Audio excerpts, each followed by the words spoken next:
SASDOவின் பிரதான செய்திகள். தலைப்புச் செய்திகள். வெளியிலிருந்து அழைத்து வரப்படும் சிங்களவர்கள் சிறைக்கு நிகழ்த்தப்படும் சித்திரவதைகள். தரம் 5 புலமை பரிசில் பரீட்சை வினாத்தாளின் தகாத வார்த்தை. தமிழர்களை கொச்சைப்படுத்துவதில் JRஐ சமன் செய்த அனுர அரசு. ஈஸ்டர் தாக்குதலில் பிள்ளையான் கருவி மாத்திரமே, கோட்டபாய ஏன் விசாரிக்கப்படவில்லை? தமிழ் இனப்படுகொலையை ஒருபோதும் மறக்கக்கூடாது.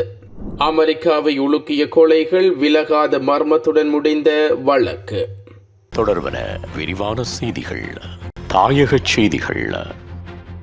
சிறைக்கூடத்துக்குள் வெளியிலிருந்து சிங்களவர்கள் அழைத்து வரப்பட்டு தமிழ் அரசியல் கைதிகளை கொலை செய்துள்ள பதிவுகளும் உள்ளன என்று குரலற்றவர்களின் குரல் அமைப்பின் செயற்பாட்டாளர் கோமகன் தெரிவித்துள்ளார்.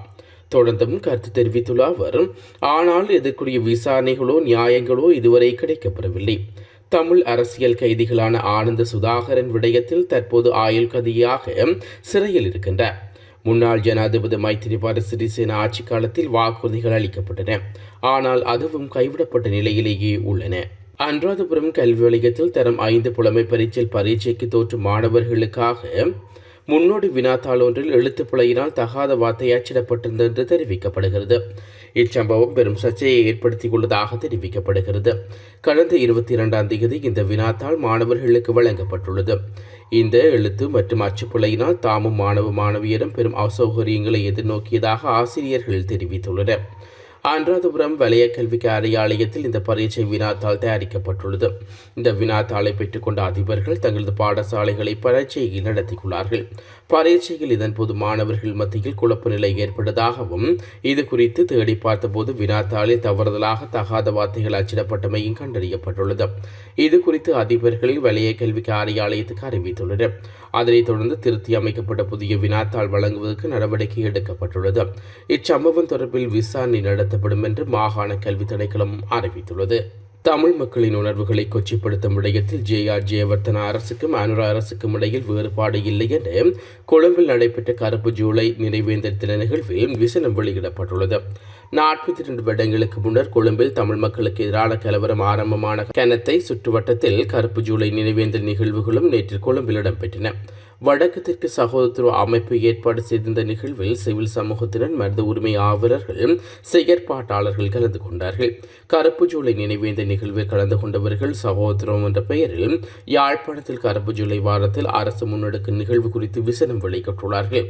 தமிழ் மக்கள் நீதி வேண்டியிருக்கின்ற இந்த தருணத்தில் அவர்களுக்கு நீதி வழங்குவதற்கு பதில் அரசு சகோதரத்துவம் என்ற பெயரில் ஆடல் பாடல்களில் ஈடுபடுகிறது என்று கருப்பு ஜூலை நினைவேந்த நிகழ்வில் கலந்து கொண்டவர்கள் தெரிவித்துள்ளனர். கருப்பு ஜூலை என்பது தமிழ் மக்களை பொறுத்தவரை மிகவும் உணர்வுபூர்வமான விடயம் எனவும், ஆனால் தமிழ் மக்களின் உணர்வுகளை கொச்சைப்படுத்தும் விதத்தில் அரசு நிகழ்வுகளை நடத்துகிறது என்றும் அவர்கள் விசனம் வெளியிட்டுள்ளனர். ஈஸ்டர் தாக்குதலில் பிள்ளையான் ஒரு கருவி மட்டுமே முக்கிய காரணமாக இருந்த கோட்டபாய ராஜபக்ச ஏன் விசாரிக்கப்படவில்லை என்று நாடாளுமன்ற உறுப்பினர் சிவஞானம் ஸ்ரீதரன் கேள்வி எழுப்பியுள்ளார். நாடாளுமன்ற அமர்வில் கலந்து கொண்டு கருத்து தெரிவிக்கும் போது அவர் இவ்வாறு குறிப்பிட்டுள்ளார். தொடர்ந்து கருத்து தெரிவித்துள்ள அவர், ஈஸ்டர் தாக்குதலை மையமாக வைத்து பிள்ளையான் விசாரிக்கப்படுகிறார். அவர் செய்த குற்றச்சாட்டுகளுக்கு தண்டனை அனுபவிக்க வேண்டும். நாங்கள் அதற்கு எதிரானவர்கள் அல்ல. ஈஸ்டர் தாக்குதல் நடத்த அதே மாதம் பாதுகாப்பு செயலராக இருந்த கோட்டபாய ராஜபக்ச இஸ்லாம் மதம் இந்த நாட்டுக்கு என்ன செய்ய போகிறது, இதற்கு பின்னால் யார் இருக்கிறார்கள் என்று ஆங்கில பத்திரிகை ஒன்றுக்கு கூறியிருந்தார். ஆனால் அவர் இன்று வரை விசாரிக்கப்படவில்லை என்று குறிப்பிட்டுள்ளார். தமிழ் இனப்படுகொலையை ஒருபோதும் மறக்கக்கூடாது என கனடாவின் கன்சர்வேட்டிவ் கட்சி தலைவர் பியர் பாய் லீவ்ரே தெரிவித்துள்ளார். கருப்பு ஜூலையின் 42வது ஆண்டு நிறைவை முன்னிட்டு அவர் வெளியிட்டுள்ள அறிக்கையில் இவ்வாறு குறிப்பிடப்பட்டுள்ளது. குறித்த அறிக்கையில் மேலும் இலங்கையில் செம்மணியில் கண்டுபிடிக்கப்பட்ட மனித புதைக்குழியில் குழந்தைகள் உட்பட பல தமிழ் மக்களின் எச்சங்கள் சமீபத்தில் கண்டுபிடிக்கப்பட்டன. இலங்கையில் உள்நாட்டு போரின் போது செய்யப்பட்ட அட்டூழியங்களில் ஒரு சீலிக்க வைக்கும் ஒரு நினைவூட்டலாக இந்த கண்டுபிடிப்புகள் உள்ளன. தமிழ் இனப்படுகொலையை ஒருபோதும் மறக்கக்கூடாது என்பதோடும் தமிழ் கனேடியர்களும் ஒற்றுமையை வலியுறுத்தி நீதிக்கான குரல் கொடுப்போம். எனது தலைமையில் உள்ள கன்சர்வேட்டிவ் கட்சியும் எப்போதும் தமிழின படுகொலையை அங்கீகரிக்கும் என்று தெரிவித்துள்ளார். உலகச் செய்திகள். அமெரிக்காவில் கடந்த 2022ஆம் ஆண்டு 4 இடாகா பல்கலைக்கழக மாணவர்களை வீடு புகுந்து குத்திக் கொன்று பிரையன் ஹொன்ஃபேயருக்கு ஆயுள் தண்டனை விதிக்கப்பட்டுள்ளது. குறித்த 4 மாணவர்களும் ஆகியோர் இடோஹாவின் மொஸ்கோ நகரில் உள்ள வளாகத்தின் வெளியே உள்ள வீட்டில் கொல்லப்பட்டார்கள். இந்நிலையில் அவர்களை கொண்ட குற்றவாளியான ஹொன்ஃபேயருக்கு ஆயுள் தண்டனை விதித்து நீதிபதி குற்றவாளி புத்தி இல்லாமல் செயற்பட்டதாக கூறினார். எவ்வாறாயினும் கொலைகார நோக்கத்தை கூறாத ஹொன்ஃபேக் நீதிமன்றத்தில் பேச மறுத்துவிட்டார். ஆனால் குற்றத்தை ஒப்புக்கொண்டதன் மூலம் மரணதண்டனை தவிர்த்தார்.